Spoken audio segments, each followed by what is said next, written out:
यहां पर कांग्रेस सुरक्षित है क्या, कि अभी भी कांग्रेस को डरने की जरूरत है कि ये 7 से 11 वाली पार्टी जो है ये 6 से 10 और कुछ कांग्रेस को तोड़ करके सरकार बना लेगी? कांग्रेस के आंकड़े आपके एग्जिट पोल में दिखाई दे रहे हैं। जिस तरह से यहाँ कांग्रेस का मूव है, जिस तरह से कांग्रेस प्लान कर रही है कि सरकार इस बार हम किसी भी तरह से सरकार करेंगे, तो मुझे लगता है कि कांग्रेस इस आंकड़े के बारे में बहुत ही कॉन्फिडेंट है कि यही आंकड़े उनको मिलने वाले हैं। एक दो कम हो सकते हैं, लेकिन they are very much confident कि वो सिंगल लार्जेस्ट पार्टी बन के रहेंगे। लेकिन जिस तरह से इस एग्जिट पोल में बीजेपी का हाल जो दिखाई दे रहा है, उसके बारे में अगर सोचे कि ये अगर हाल हुआ बीजेपी का, तो गोवा में एक नया इतिहास रचने वाला है। क्योंकि 2012 में जब बीजेपी फुल मेजोरिटी में 21 सीट थी, और उस वक्त जो सत्ता में पार्टी थी कांग्रेस, वो पार्टी सिंगल में 9 विधायक चुन के आए थे। 2012 का रिपीटिशन हुआ और इस बार कांग्रेस 21 सीट लेके आई और बीजेपी अगर 7 से 11 तक रुक गई तो वो 2012 का रिपीटिशन हो सकता है। लेकिन 2012 में जिस तरह से मनोहर पर्रिकर ने उस वक्त जो एक पूरे रपी एक उन्होंने जो मार्च किया था, उस तरह का माहौल इस वक्त नहीं दिखाई दे रहा है। बीजेपी ने जिस तरह से पैसों का इस्तेमाल किया, उनके बड़े बड़े नेता गोवा में आए थे प्रचार के लिए, उनका प्लानिंग जो रहा है, वो सब अगर फेल हो गया पूरा, तो ही ये सच हो सकता है। कांग्रेस का 21 से 25 जो फिगर दिख रहा है, उस तरह से कांग्रेस का काम नहीं दिखाई दिया। लेकिन कांग्रेस को काम न करने के बाद भी लोग चुनते हैं, ऐसा हमने 2017 में दिखा। 2017 के जो पॉलिटिकल रैलीज हुए थे, वो बीजेपी के पॉलिटिकल रैलीज पूरे सक्सेसफुल हुए थे, लेकिन जो वोट थे वो वोट कांग्रेस की तरफ गए। इस बार भी अगर ऐसा ही हुआ तो ये चमत्कार हो सकता है। लेकिन लगता है कि बीजेपी 7 से 11 इतनी कम नहीं रह सकती। बीजेपी 17 की जैसे ही 13-14 सीटों पर जा सकती है और सबसे बड़ा दल करके कांग्रेस ही आ सकती है। लेकिन वो 21 का जो फिगर है बहुमत का, वो हासिल कर पाएगी क्या? और अगर वो हासिल नहीं कर पाई तो बीजेपी 2017 का ही जो फॉर्मूला है उनको मिला है, वो फॉर्मूला फिर से उसका उपयोग करके सत्ता में आ सकती है। मैं एक बात यहां पे कहना चाहता हूं कि जो डिसक्वालिफिकेशन पिटीशन था, वो डिसक्वालिफिकेशन पिटीशन पे हाईकोर्ट ने जो ऑर्डर दिया है, उस ऑर्डर से there is an open permit for splitting और for merger of a group considering 2/3 majority. अभी ये हाईकोर्ट का डिसीजन जो हुआ है, वो हाईकोर्ट से डिसीजन से एक बात स्पष्ट हो गई है कि अगर 2/3 मेजोरिटी से एक ही पार्टी का अलग गठ हुआ तो वो डायरेक्ट मर्ज हो सकता है। गोवा में तो बहुत कम विधायक रहते हैं किसी पार्टी के। अगर एक भी लोकल पार्टी के 5 विधायक आए तो उनमें से 3 गए तो वो मर्जर हो सकता है, 2 विधायक आए तो उसमें से 1 गया तो मर्जर हो सकता है। So there is an open market खुला है। अभी किसको कौन क्या खरीदी करेगा और कौन सत्ता स्थापन करेगा, ये देखने के लिए हमको 10 तारीख तक रुकना पड़ेगा। लेकिन ये जो आंकड़े हैं वो यहाँ के जन भावना जो है वो प्रदर्शित करने वाले आंकड़े हैं, लेकिन सब जन भावना से नहीं चलता। कुछ पार्टियों के गिमिक रहते हैं, वो गिमिक जो कुछ है वो हमको 10 तारीख को दिखाई देंगे। जो सिंह साहब ने जो बताया, वोट कट होने वाले हैं बहुत। जिस तरह से आम आदमी पार्टी, टीएमसी, एमजीपी अलायंस, इन सारे लोगों ने जो वोट कटवाए हैं, उसका लाभ कांग्रेस को होगा या बीजेपी को होगा, वो हमें देखना पड़ेगा। लेकिन ये हो सकता है, इस एग्जिट पोल के बारे में हम टोटली इनकार नहीं कर सकते। कुछ भी हो, एक तो एक तरफ जाएगी पूरी वोट शेयर, नहीं तो गोवा में हंग असेंबली हो सकती है। लेकिन हंग असेंबली हुई तो उसका फायदा बीजेपी ही लेगी, ऐसा मुझे लगता है। बिल्कुल बिल्कुल सही कह रहे हैं कि हंग असेंबली अगर हो गई, अगर थोड़ा भी इधर हुआ 21 सीट से नीचे अगर कांग्रेस आती है और थोड़ा सा ये अगर कहें 11 जो अपर साइड अगर देख रहे हैं 11 से 13 और वो 21 से अगर 17 पे 19 पे भी आ जाए कांग्रेस, तब भी उम्मीद आप मत रखिए कि कांग्रेस सरकार बनाएगी। लेकिन उसके साथ साथ ये एक उम्मीद जरूर है, किशोर भाई जैसा कह रहे हैं कि इस बार कांग्रेस भी बिल्कुल तन मन धन सबसे तैयार है कि सरकार हमें ही बनानी है, और उधर बीजेपी भी तैयार है कि सरकार हमें बनानी है। तो अब देखना बहुत ही और जनभावना की बात, और ये रिफ्लेक्शन हमेशा होता है दोस्तों, क्योंकि जनता जाती है वोट डालने के लिए, वोट डाल के निकलती है और वोट डाल के आती है, तो आपको पता है कि वह उसी समय एग्जिट पोल लिया जाता है। एग्जिट पोल में वही भावनाएं झलकती हैं जब आप वोट डाल करके आते हैं, और ये यहां झलक रहा है। अब एक एक कमेंट फटाफट लेना चाहूंगा। सबसे पहले जयशंकर जी आपके पास आना चाहूंगा इस आंकड़े को देख करके, और यहां पर 2012 रिपीट होता हुआ दिखाई दे रहा है जैसा कह रहे हैं किशोर भाई।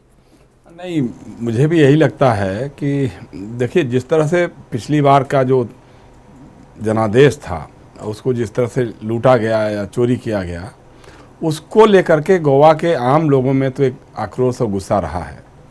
दूसरी तरफ कांग्रेस ने मणिपुर के बजाय गोवा में इसे सबक लिया और अपनी एहतियाती तैयारियां उसके हिसाब से करके रखी। अब चिदम्बरम जैसे नेता को, कदावर नेता को वहाँ पे ऑब्जर्वर बना करके रखा, और लगातार वो वहाँ की राजनीति में सक्रिय रहे। उम्मीदवारों के चयन से लेकर के रणनीति बनाने तक पूरा उसमें वो बिजी रहे, व्यस्त रहे। तो हमको लगता है कि गोवा के लोगों ने इस बार तय कर लिया होगा कि भाई निर्णायक जनादेश देना चाहिए, चाहे इधर दो चाहे उधर दो, ताकि किसी को खरीद फरोख्त करने का मौका न मिलने पाए। तो इसलिए हमको लगता है कि हमारा जो एग्जिट पोल है, मुझे लगता है कि 23 सीटों का जो हमारा है वो 23 सीटों के आसपास होना चाहिए। मुझे लगता तो यही है। अब भाजपा की कुछ सीटें बढ़ सकती हैं, अदर्स के खाते से कुछ सीटें घट सकती हैं, और हमको लगता है कि किशोर भाई सही कह रहे हैं कि बीजेपी की सीटें जो हैं वो 7 से 11 जो बता रही हैं हम लोग कि 9 के आसपास हो रही हैं, तो वो बढ़कर के 12, 13 भी सीट हो सकती है।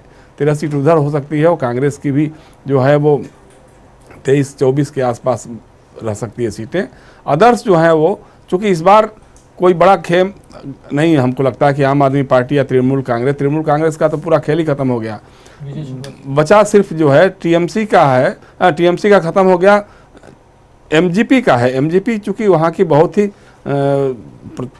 जो उसका अपना जनाधार वाली एक रीजनल पार्टी है, कुछ खास जिलों में, कुछ खास क्षेत्रों में उसका बहुत पुख्ता जनाधार रहा है। 2-3 सीटें उनकी हर बार आती रही हैं। वो किस खेमे में जाएंगे, किस खेमे में नहीं जाएंगे, ये देखने वाली बात है। या उसी तरह से गोवा फॉरवर्ड पार्टी है, इस तरह से 1-2 और पार्टियां हैं, तो उनके कहीं एक विधायक की पार्टी हो सकती है, 2 विधायक की पार्टी हो सकती है। लेकिन आम आदमी पार्टी और तृणमूल कांग्रेस को मुझे लगता है कि इस बार भी निराशा ही हाथ लगने वाली है, उसमें कुछ खास नहीं है। लेकिन सब भाजपा के साथ एक और बात रही है कि जो मनोहर पर्रिकर का नेतृत्व था, जो उनकी लोकप्रियता थी, वो बात भाजपा के अन्य नेताओं में नहीं दिखाई दी। अब गुटबाजी भी चरम पर रही है। भाई पर्रिकर के बेटे को टिकट नहीं मिला, अब वो लोग सवाल करते हैं कि भाई राजनाथ सिंह के बेटे को टिकट मिल सकता है, कल्याण सिंह के बेटे को सांसद का और उनके पोते को टिकट विधानसभा का मिल सकता है, ऐसे बहुत सारे लोगों को मिल सकता है। तो मनोहर पर्रिकर ने क्या गुनाह किया था? मनोहर पर्रिकर की इमेज की जहाँ तक बात है, गोवा के मुख्यमंत्री के रूप में भी और केंद्र में रक्षा मंत्री भी रहे, उसमें भी उनकी इमेज बहुत ही बेदाग एक तरह से कही जा रही थी। अब उनके नाम पर कौन किसने खाया, किसने क्या किया, एक अलग विषय हो सकता है, उस चर्चा का नहीं है। लेकिन अब उनके बेटे को अगर आप टिकट नहीं दे सकते हैं, लक्ष्मीकांत पर्रिकर जो मुख्यमंत्री थे गोवा के, वो उनको विरोध करना पड़ा, उनको बगावत करनी पड़ गई।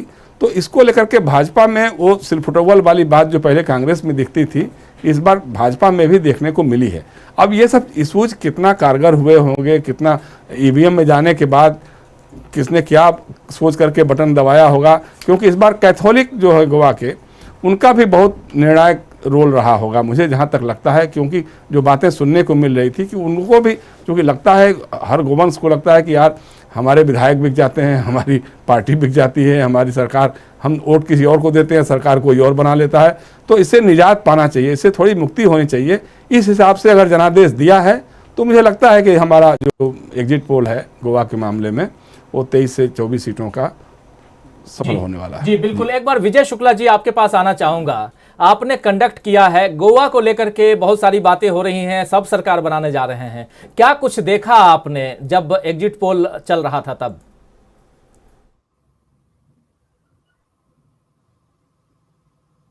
राजीव जी, इस बार बड़ा एक क्लियर जो जनता का रुझान था, वो जनता पहले से ही, जैसे नायक जी ने बताया, कि वो बिल्कुल सावधान थी कि इस बार सरकार को जोड़ तोड़ वाली गणित में नहीं जाने देना है।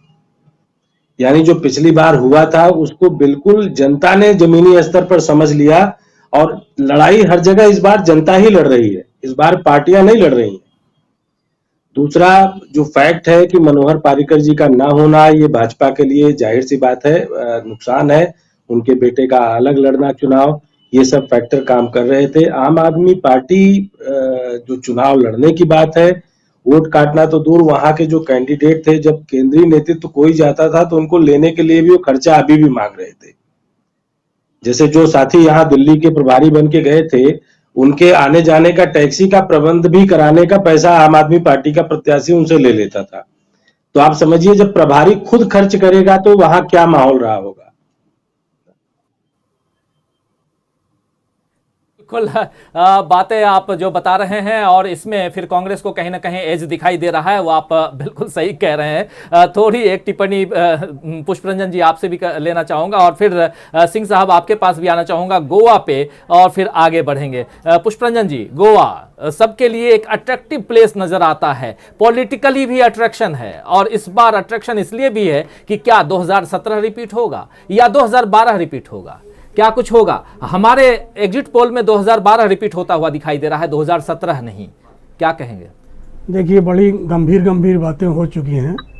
थोड़ा सा लाइट मूड की बात कहना भी ज़रूरी है, क्योंकि कई बार मीडिया भी जो है ना, ऐसे ही हास्यास्पद परिस्थिति पैदा कर देता है कि उसे कोट करना भी हमारी व्यवस्था हो जाती है।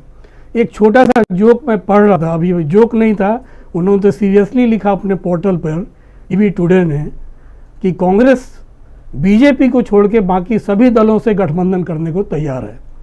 अब ये मैं सोचने लगा कि क्या कांग्रेस कभी बीजेपी के साथ गठबंधन कहीं करके, अब जिस सज्जन ने भी ये खबर चलाई या हेडलाइन दी कि बीजेपी को छोड़कर बाकी सबसे कांग्रेस समझौता कर लेगी, उसकी अकल को मैं दाद देता हूँ। टीवी टुडे के जिस एडिटर ने इसे पास किया हो, जो हेडलाइन पास की हो। दूसरा जोक मैं पिछले साल देख रहा था, 2021 में, जब फेनी को वहाँ पर हेरिटेज ड्रिंक के रूप में बीजेपी के मुख्यमंत्री ने उसको सदन में पास करवाया उसे, और बाकायदा बजट का एक हिस्सा था कि फेनी को, यानी सूर्य अस्त और गोवा मस्त, तो ये कार्यक्रम बीजेपी का था। और साथ साथ जो वहाँ पर खान पान का जो कैसीनो तो पहले से चल ही रहा था वहाँ पर, उस कैसीनो में हम लोग जा चुके हैं कई बार, जो जहाज पे चलता है। लेकिन बीजेपी के लिए सब, गले से नीचे कैसीनो भी उतार लिया, बीप भी उतार लिया, फेनी भी उनके लिए सब ठीक है। गुजरात में भले ही शराबबंदी होनी चाहिए या बिहार में होनी चाहिए उनके समर्थित सरकार, तो गोवा में सब कुछ माफ़। उसके बाद भी अगर आपका टैली जो है 7 से 11 के बीच में दे रहा है तो बड़ा दुर्भाग्यपूर्ण है। दूसरा, कांग्रेस की रणनीति, ये पहली बार मैं अपने हिसाब से देख रहा हूँ, जयशंकर जी और राजकुमार सिंह जी ने काफ़ी कुछ अपने जीवन में देखा है, संसदीय चुनाव और विधानसभा चुनावों को। पी चिदम्बरम को हम लोग मान के चलते थे कि वीआईपी नेता हैं, ज़मीनी नेता नहीं है, ज़मीन पर रणनीति नहीं बना सकते हैं, फाइनेंस, देश की अर्थव्यवस्था की रणनीति बना सकते हैं। लेकिन लगता है गोवा चुनाव में किसी नॉर्थ वाले को नहीं भेज के कोंकणी तेवर को समझने के लिए पी चिदम्बरम पर चुनाव भी अपने आप में अद्भुत है। वहाँ दिग्विजय सिंह जैसे लोगों को जाने का जोखिम दोबारा से कांग्रेस आलाकमान नहीं उठाना चाहता था।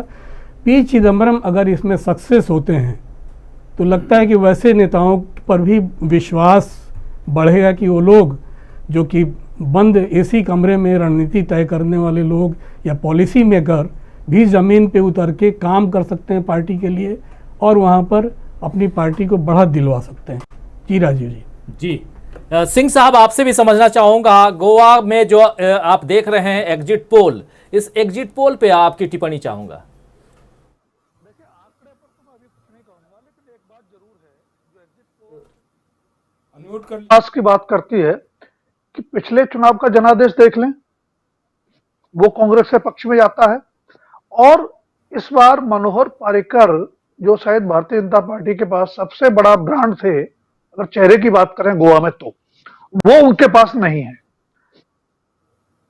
उस लिहाज से कांग्रेस का होना चाहिए, लेकिन कितना है, जैसा शुरू में कहा कि अगर सिंगल लार्जेस्ट पे कांग्रेस रुक जाती है तो कांग्रेस के लिए मुश्किलें होंगी। इसमें दो राय नहीं है कि कांग्रेस की जिस तरह की छवि पिछले 2 लोकसभा चुनावों में और उसके बीच में हुए विधानसभा चुनावों में राजनीति के चुनावी रणनीति के तौर पर बनी थी, उसके उलट गोवा का चुनाव बड़ी गंभीरता से, बड़े सुनियोजित ढंग से और आक्रामक तरीके से, आत्मविश्वास के साथ लड़ा गया है। यह कांग्रेस के पक्ष में जाता है। लेकिन सारी संभावनाएं इस बात पर निर्भर करेंगी कि आप सिंगल लार्जेस्ट से बहुमत का आंकड़ा अपने दम पर पार कर पाते हैं या नहीं। मेरा स्पष्ट मानना है कि अगर आप सिंगल लार्जेस्ट पर रुक गए तो 2017 की पुनरावृत्ति होने की आशंका प्रबल रहेगी। इसलिए 10 मार्च का इंतजार करना पड़ेगा। बिल्कुल 10 मार्च का इंतजार करना होगा। हमारे साथ 2 वरिष्ठ साथी और जुड़ गए हैं। राजेश बादल जी जुड़ गए हैं हमारे साथ। राजेश बादल जी, आपका स्वागत करता हूं। और हमारे साथ जेपी सिंह जी जुड़ गए हैं। जेपी सिंह साहब, आपका भी स्वागत है। दोनों वरिष्ठ पत्रकार हमारे साथ जुड़े हुए हैं। और दोस्तों, बस थोड़ा सा इंतजार कीजिए। उत्तर प्रदेश को लेकर के बहुत लोग बहुत सारी बातें लिख रहे हैं कि कब आप उत्तर प्रदेश का आंकड़ा लेकर आएंगे, कब एग्जिट पोल उत्तर प्रदेश का दिखाएंगे। थोड़ा सा वक्त चाहिए, उत्तर प्रदेश भी लेकर आएंगे हम। उत्तर प्रदेश से पहले अभी गोवा की बात कर रहे हैं, गोवा के बाद पंजाब चलेंगे और पंजाब के बाद सीधा उत्तर प्रदेश। पंजाब पर भी सबके नजरें टिकी हुई हैं। क्या पंजाब में चरणजीत सिंह चन्नी की सरकार जा रही है? बिल्कुल 111 दिन वो मुख्यमंत्री पद पर, और उसके बाद पद पर तो अभी भी हैं, लेकिन उसके बाद चुनाव की घोषणा हो गई थी। 111 दिन में चरणजीत सिंह चन्नी ने क्या कुछ कर दिया? क्या उनकी सरकार जा रही है? आम आदमी पार्टी को लेकर के तमाम चैनल्स और तमाम जगह बहुत सारी बातें हो रही हैं। क्या हमारे यहां भी आम आदमी पार्टी की सरकार बन रही है? गोवा को लेकर के भी हम चर्चा कर रहे हैं, उसके बाद पंजाब की चर्चा करेंगे, जहां समझेंगे। और यहां गोवा में आम आदमी पार्टी जो है वो शून्य दिखाई दे रही है। और हमारे साथ विजय शुक्ला जी, जो इलेक्ट लाइन के सीईओ हैं। डीबी लाइव और इलेक्ट लाइन दोनों मिलकर के ओपिनियन पोल भी करता रहा। 4 ओपिनियन पोल हम लोग आपके सामने लेकर आए थे, और ये एग्जिट पोल भी लगातार हम करते रहे हैं। इस बार भी आपके सामने एग्जिट पोल लेकर के आ रहे हैं। तो इस एग्जिट पोल में जो चल रहा है, उस हिसाब से 2 साथी हमारे बाद में जुड़े हैं। आप लोगों के लिए भी थोड़ा इंफॉर्मेटिव वे में ये बातें मैं रखना चाहता हूं। उत्तराखंड में हमारे एग्जिट पोल के हिसाब से कांग्रेस को 40 से 46 सीटें, ऊपर टॉप बैंड में आप देख रहे होंगे 40 से 46 सीटें आ रही हैं। बीजेपी को 22 से 28 सीटें आ रही हैं। आम आदमी पार्टी को 0 से 2 सीटें, और अदर्स के खाते में 0 से 2 सीटें, ये उत्तराखंड में। जबकि मणिपुर में हंग असेंबली दिखाई दे रही है, और यहां पर बीजेपी नंबर 1 पार्टी पर बनती हुई दिखाई दे रही है। 23 से 27 सीटें बीजेपी के खाते में, जबकि 21 से 25 सीटें कांग्रेस के खाते में, और 10 से 14 सीटें अदर्स के खाते में, जिसमें एनपीपी भी है, एनपीएफ भी है, जेडीयू भी है। ऐसी तमाम पार्टियां वहां पर हैं जो 10 से 14 सीटें ला सकती हैं। और सरकार यहां पर अगर ऐसी स्थिति बनी तो आप ये तय मानिए कि सरकार मणिपुर में बीजेपी बनाने जा रही है। गोवा में एक क्लियर मेजोरिटी दिखाई दे रही है। जो 2017 में जो गलती कांग्रेस की थी, क्या पी चिदंबरम के नेतृत्व में जो गोवा में इस बार कांग्रेस चुनाव लड़ रही है, वो गलती दोबारा यानी दोहराई जाएगी, या बिल्कुल मुस्तैदी के साथ कांग्रेस भी तैयार है? इसमें हमारे साथी जो गोवा से जुड़े हुए हैं, किशोर नाइक गांवकर जी, वो बता रहे हैं कि इस बार सारी पार्टियां जो हैं वो सब ये मान के चल रही हैं कि सरकार तो हमारी बन रही है, बस 10 तारीख को जा करके राज्यपाल को वहां पर लेटर सौंपना है कि हमारा मुख्यमंत्री कौन होगा। तो ये परिस्थितियां यहां पर थोड़ा सा ये बातें मैं रखना चाह रहा था राजेश बादल जी आपके लिए भी, और जेपी सिंह साहब आपके लिए भी, जो बाद में हमारे साथ जुड़े हैं, कि गोवा को लेकर के सीधे पंजिम से जुड़े हुए हमारे साथी किशोर भाई क्या कुछ कह रहे थे। लेकिन यहां स्थितियां दूसरी हैं। 21 से 25 सीटें दिखाई दे रही हैं, और अगर थोड़ा 2 सीटें कांग्रेस पीछे आती है, यानी 21 से 19 पर आती है, और बीजेपी 11 से 13 पे चली जाती है, तो स्थिति बदल सकती है। ये भी मान के चलिए। अब थोड़ी सी एक टिप्पणी राजेश बादल जी, फटाफट आपकी भी लेना चाहूंगा, और उनके बाद जेपी सिंह साहब आपकी भी। जी राजेश बादल जी, आपकी टिप्पणी चाहूंगा। आंकड़े आपके सामने हैं, फटाफट थोड़ा जल्दी आपसे भी और जल्दी जल्दी जेपी सिंह साहब आपसे भी, इन तीनों राज्यों पे आप दोनों की टिप्पणी। सबसे पहले राजेश बादल जी। जी, धन्यवाद राजीव जी। गोवा के बारे में तो मुझे आपका जो एग्जिट पोल दिखा रहा है, कमोबेश मेरा अपना आकलन भी वही था, और जो उत्तराखंड में भी के बारे में भी मेरा आकलन वही है। मणिपुर में थोड़ा सा मुझे ऐसा लग रहा है कि भारतीय जनता पार्टी की सीटें कुछ अधिक हैं, क्योंकि भारतीय जनता पार्टी को जिस तरह के स्थानीय स्तर पर जो नुकसान हुए हैं और जो जो काम नहीं करने का जो उत्तर प्रदेश में जो चीज है वही मणिपुर में भी है, तो इसलिए शायद उनको ये नुकसान उठाना पड़ सकता है। कुल मिलाकर के मैं ये कहना चाहता हूं कि छोटे राज्यों में चुनाव के बाद भी पार्टियों के भीतर सेंध लगाने की जो परंपरा या आप कहें लोकतांत्रिक कुप्रथा है, उसका शायद हमें एक बार फिर देखने को मिलेगा चुनाव के बाद इन तीनों राज्यों पे।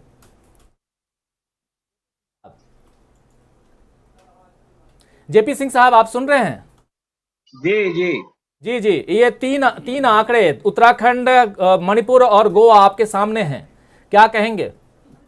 देखिए, ऐसा है ना कि ये तो दीवार पे लिखी इबारत की तरह था कि इन सब जगहों पर इसी तरह का चुनाव परिणाम आएगा। हाँ, मणिपुर के बारे में कहा जा रहा था कि इस बार कांग्रेस आ रही है, लेकिन आपका एग्जिट पोल जो है इसमें भाजपा को दिखा रहा है।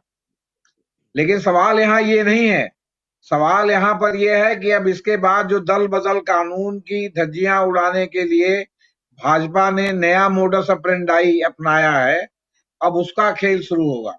क्यों? क्योंकि भाजपा एन केन प्रकारेण किसी भी प्रकार सत्ता चाहती है और उसमें थैली शाह उसकी मदद करते हैं। अब होगा इसमें यह कि अगर 10 लोगों का करोड़ों रुपया दे के इस्तीफा दिला दिया जाए तो क्या गोवा में कांग्रेस की सरकार बनेगी? और उसके बाद जब उपचुनाव होगा तो उनको टिकट भी देने का वादा होगा, वो जीत जाएंगे तो मंत्री बनाने का भी वादा होगा।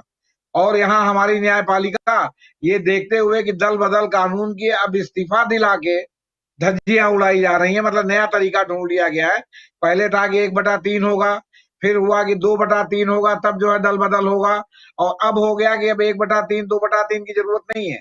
जितने से सरकार दूसरे की न बन पाए या बनी हुई सरकार गिर जाए, उतने विधायकों से या 1-2 अधिक विधायकों को लेके आप उनका इस्तीफा दिलवा दीजिए।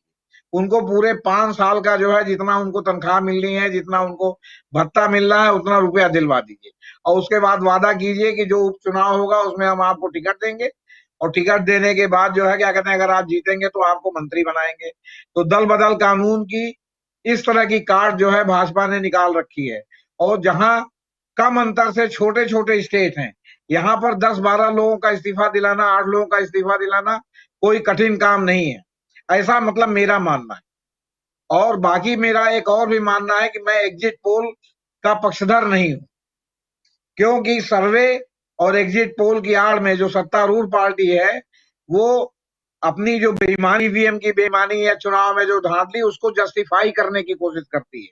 बाद में अगर मान लिया कि आपका जो एग्जिट पोल है वो फेल हो गया और जो दिखा रहे हैं कि भाजपा की सरकार बनने जा रही है उनका एग्जिट पोल सफल हो गया, तो कहेंगे साहब अंडर करंट चल रहा था जिसको लोगों ने पकड़ नहीं पाया।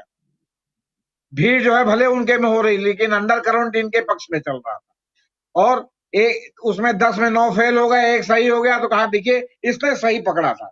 तो ये इस तरह का जो ये खेल है ना, तो हमें, मतलब मेरा व्यक्तिगत विचार ये है कि हमें जो है वो सत्तारूढ़ दल के का जो है वो टूल नहीं बनना चाहिए। और मैं इस बात का पक्षधर हूं कि चुनाव के 3 महीने पहले से इन सारी चीजों पर बैन लग जाना चाहिए।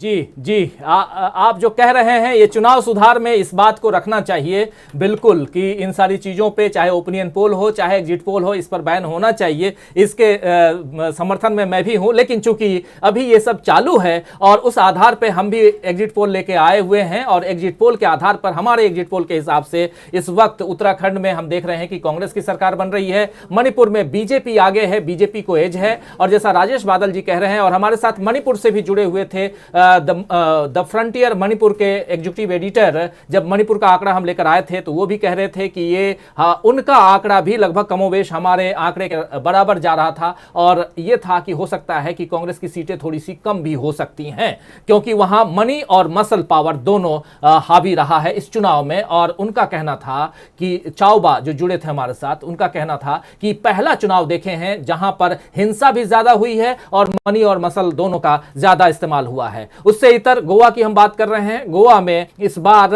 हमारे साथी विजय शुक्ला जी और डीबी लाइव यानी इलेक्ट लाइन और डीबी लाइव ने जो पूरा कंडक्ट किया पूरे इस चुनाव अभियान के दौरान, वो भी गोवा की परिस्थितियों को से अभी वाकिफ हैं और बता भी रहे थे। सीधे किशोर भाई हमारे साथ जुड़े हुए हैं गोवा से, वो भी अपनी बातें रखेंगे। लेकिन एक जल्दी दो लोगों का कमेंट लेना चाहूंगा। एक तो अमलेंदु उपाध्याय जी बहुत देर से हमारे साथ, अमलेंदु जी हैं जुड़े हुए, अमलेंदु जी से एक कमेंट और एक कमेंट प्रशांत टंडन जी, और सीधा चलेंगे किशोर भाई से। फाइनल इस पर इतनी बातें गोवा पे आपने सुन ली है, पेंजिम से जुड़े हुए हैं और लगातार ओपिनियन पोल के समय भी आप रहे हमारे साथ किशोर भाई, आप अच्छी तरह से जानते हैं कि क्या कुछ। लेकिन सबसे पहले अमलेंदु उपाध्याय जी, इन राज्यों के चुनावों में उसमें भी गोवा, आपके नजरिए से क्या कुछ देख रहे हैं? देखिए राजेश जी, जब हम लोगों के ओपिनियन को ला रहे थे उस समय भी मैंने कहा था कि जो संदेश जा रहा है ओपिनियन के जरिए और जो हवा बन रही है जिस तरीके से वहां सब संदेश जा रहा है कि अगर जरा भी कुछ रहता है तो भारतीय जनता पार्टी उसको कर लेगी, सब मैनेज कर लेगी, तो ये संदेश जो है मुझे लगता है और उल्टा असर कर रहा है भारतीय जनता पार्टी के लिए। मुझे लगता है कि ये संदेश जो गया है जनता के बीच में कि भारतीय जनता पार्टी कुछ भी करके जो सरकार बना लेगी, इसका नुकसान ही भारतीय जनता पार्टी को हो रहा है। मतलब जो उसकी छवि बन गई है भारतीय जनता पार्टी की, जो है भी, मतलब छवि क्या बन गई है, जो वो करते भी जो सब धक्काम करते हैं सरकार में आने के लिए, तो ये अब उसके लिए उल्टा असर करने लगा है। लेकिन अब ये है कि चुनाव के बाद क्या ऐसी स्थिति कोई बनती है कि अगर मान लीजिए बहुमत से थोड़ा ही कुछ ज्यादा होता है और फिर कोई खेल होता है, तो वो सब बात की अलग चीजें हैं। हम लोग का जो एग्जिट पोल है वो सब इन चीजों के ऊपर नहीं है। मुझे लगता है कि चुनाव के बाद क्या होगा, अभी एग्जिट पोल इस पे है कि जनता ने क्या मैंडेट दिया है, जनता की मन की स्थिति क्या है। तो जनता के मन की स्थिति जो मुझे लगता है वो हम लोग जो बता रहे हैं वो लगभग वही है जो जनता चाह रही है। जी राजीव जी, जनता जो चाह रही है वो जनता के मन की स्थिति यहां रिफ्लेक्ट हो रही है। प्रशांत टंडन जी, गोवा क्या कहेंगे?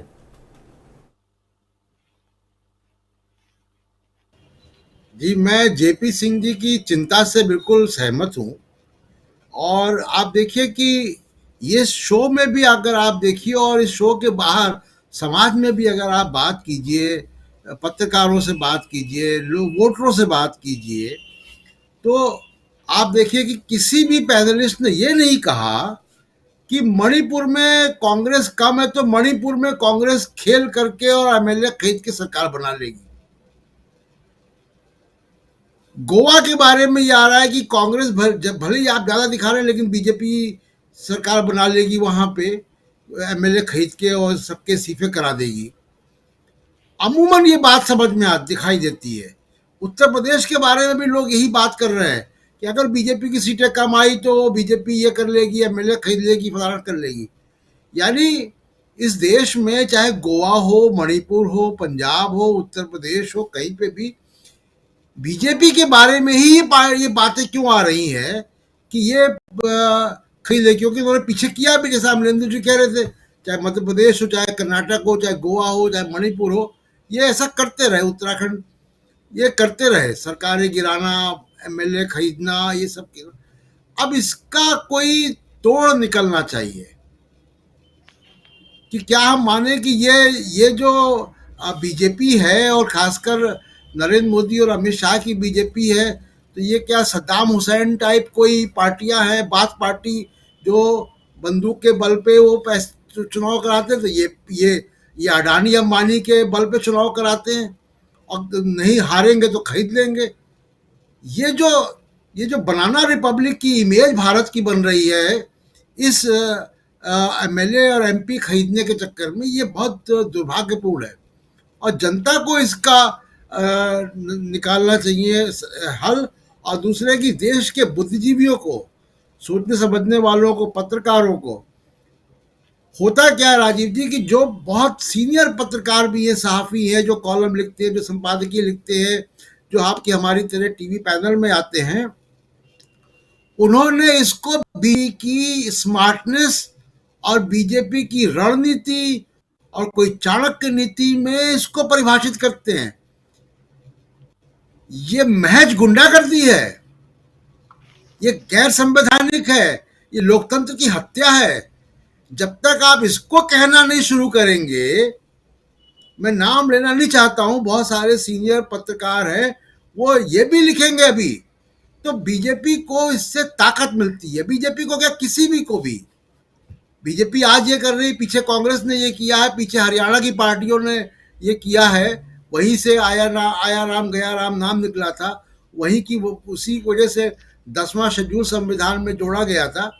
तो ये बहुत चिंताजनक बात है कि जो बनाना रिपब्लिक की इमेज जा रही है, और जो गंभीर लोग हैं, जो राय जनता के बीच राय बनाने का काम करते हैं, वो कृपया इस गुंडागर्दी को, इस लोकतंत्र की हत्या को, गैर संवैधानिक काम को रणनीति, चाणक्य नीति, मास्टर स्ट्रोक जैसे अल्फाजों से इसकी महिमा मंडन ना करें।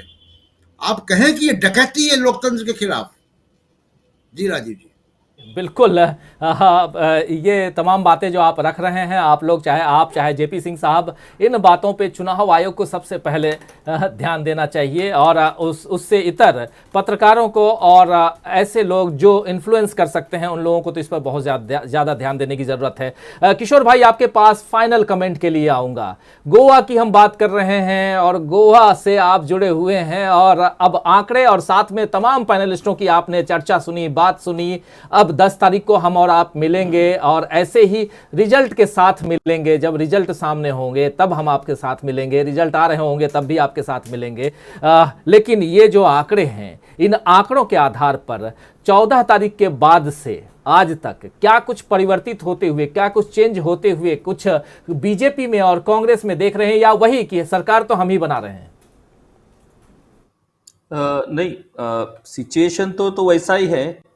शुरुआत में कुछ बीजेपी को लग रहा था कि एंटी इनकम्बेंसी के कारण उनके सीट कुछ कम हो जाएंगे, लेकिन जिस तरह से कांग्रेस और बाकी पार्टियों ने जिस तरह से काम शुरू किया था, आम आदमी पार्टी है, टीएमसी है, एमजीपी है और आरजीपी है। आरजीपी जो पार्टी है गोवा की, इस रिवॉल्यूशनरी गोवंस पार्टी, जिन्होंने गोवा की आइडेंटिटी ये अपना पहला और बहुत महत्वपूर्ण मुद्दा बनाया था, उस पार्टी ने एक रीजनल पार्टी होके भी यंगस्टर्स, युवाओं की ये पार्टी है, जिन्होंने 38 क्षेत्र में चुनाव लड़वाया है, 38 कॉन्स्टिट्यूएंसीज। और जिस तरह से ये आरजीपी ने एक माहौल तैयार किया था गोवा में, लेकिन उनका क्या है कि they have taken a issue of Goan identity. लेकिन गोवा में क्या है कि गोवा में बहुत से माइग्रेंट लोग यहाँ आके गोवा में स्थायिक हुए हैं और गोवा के मतदार बने हुए हैं। वो लोग तो इस पार्टी को वोट नहीं देने वाले, और जो ओरिजिनल गोवन है वो सभी पार्टियों में डिस्ट्रीब्यूट हो चुके हैं, इसलिए उस पार्टी को इस चुनाव में सक्सेस नहीं मिल सकता। लेकिन उस पार्टी का एक भी अगर विधायक चुन के आया, रिवॉल्यूशनरी गोवंस पार्टी का एक भी अगर विधायक गोवा विधानसभा में चुन के आया, तो गोवा के पॉलिटिक्स का एक माहौल ही बदल जाएगा, गोवा के पॉलिटिक्स का टर्न अराउंड हो जाएगा, ऐसा लोगों को लगता है। और लोग ऐसे विश कर रहे हैं कि उनका एक तो विधायक चुन के आए, जो एक विधायक इन 39 विधायकों को पूरी तरह से ये करे। अभी जो सीनियर जर्नलिस्ट यहाँ पे है, उन्होंने बहुत अच्छी बात कही कि जिस तरह से जो गलत बातें होती हैं पॉलिटिक्स में, उनको हम पत्रकार जिस तरह से उनका समर्थन करते हैं, एक अलग अलग शब्द देके या अलग अलग ये देके, वो नहीं होने चाहिए। लेकिन आज सिचुएशन ऐसी है कि ये गलत बातें इस तरह से की जाती है कि जो पत्रकार उन गलत बातों के विरोध में लिखना चाहता है और विरोध में लिखता है, वो पत्रकार को अलग ही टोटल टारगेट किया जाता है, अलग ही रखा जाता है कि ये बहुत अपने आप को बहुत बड़ा होशियार पत्रकार समझता है। और इस तरह से जो यंग जनरेशन है, हमारे तरह के जो यंग पत्रकार है, वो यंग पत्रकार का आदर्श अभी कम हुआ है। वो किसको फॉलो करे? जो इंटेलेक्चुअल कहते हैं वो इंटेलेक्चुअल तो इन पार्टियों का समर्थन करते हुए इन पार्टियों की गलतियों का समर्थन करते हुए आगे जाते हैं, और यंग पत्रकारों ने किसका आदर्श रखे और कैसे वो अपनी भूमिका ये करे, अपनी बाजू, और इस गलतियों को चैलेंज करके वो इन गलतियों को खुला करने का धाड़स करे, ये भी बहुत है। लेकिन मुझे लगता है कि जिस तरह से आज पत्रकारिता का माहौल बदल चुका है और जिस तरह से कॉरपोरेट हाउसेस या अलग अलग लोग जो पत्रकारों को ये कर रही है, ये सब गलत है और इसका मैसेज सोसाइटी में जाता है, और इसी का परिणाम है कि ये सब बातें अब चल रही है। विधायक को खरीदना, बहुमत ना होते भी सरकार करना, ये सब बातें हो रही है, ये सब बातें बंद होनी चाहिए। मुझे लगता है कि गोवा का इस बार का जो चुनाव है, जो आंकड़े आपने दिखवाए थे, आपके एग्जिट पोल में जो आंकड़े हैं, वो अगर आंकड़े सही तरह से अगर ये सिचुएशन क्रिएट हुई तो गोवा के लोगों को मानना पड़ेगा कि यस, गोवा के लोग बहुत ही सतर्क हैं, जागरूक हैं, और इसीलिए जिस तरह से बीजेपी ने जो कुछ पिछले बार 2017 किया, उसका अगर इस तरह से लोगों ने अगर उत्तर दिया कि yes you have done wrong thing, so you have to ये तो अभी आपको भुगतना पड़ेगा, तो ही हम समझेंगे कि लोकशाही है, डेमोक्रेसी है, और डेमोक्रेसी में लोग सतर्क है। बिल्कुल सही, डेमोक्रेसी की बात कर रहे हैं। बहुत बहुत धन्यवाद, बहुत शुक्रिया अदा करता हूं किशोर भाई, आप जुड़े और गोवा की तमाम परिस्थितियों के बारे में आपने अवगत कराया, और साथ साथ ये भी जो एग्जिट पोल हमारा है, इस एग्जिट पोल के बारे में भी अपनी बात आपने